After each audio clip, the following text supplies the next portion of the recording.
One of the fun things for me in my job is when a customer calls up, whether it's our customer, whether it's a prospect, and they say, we had a problem with a spring.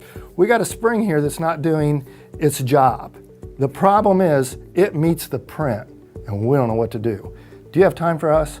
Boy, I'm telling you, we're in high gear. I'm all ears. I'm gonna be able to help them.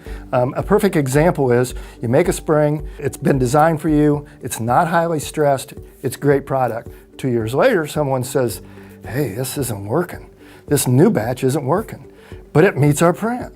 You say, well, let's come take a look at it. Well, we have what we call pluses and minuses in our business. It's a variation. It can do this or it can do this because wire varies, so it's not going to hit dead on. It's not a machine part. So we can look at it and say, you know, the first time this was made, it was made at the bottom of the tolerances, and this time it was made at the top. I think what we need to do is back down that top level. Can you do that? Sure, we're custom spring manufacturers. We do it, give them some samples, and they say you're heroes. And I'm telling you, you walk tall, it's fun. It's very common for engineers to design a very elaborate application and consider the spring last. And we're often challenged at designing a spring that doesn't quite fit in the application, which leads to a subpar design, which can lead to premature failure.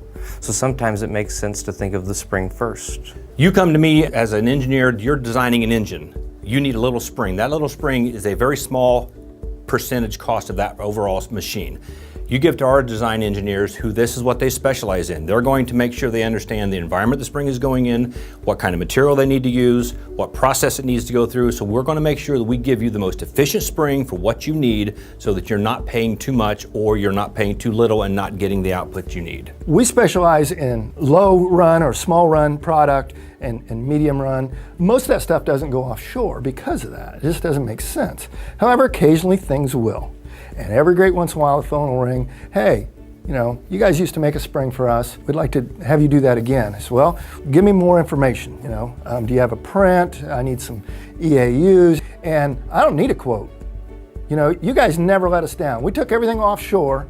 We thought we were really doing the right thing, and guess what? I'm managing their raw material, I'm managing their delivery, I'm managing their quality, and all of it's difficult. Just make my springs. We always depended on you. Just hook us up. That's why we are the one-stop. You bring us your concept, we'll help you design the spring. You ultimately own the design, but we're going to help you get to the most optimum spring so that you don't overprice or overspecify what you need. That's what makes us different.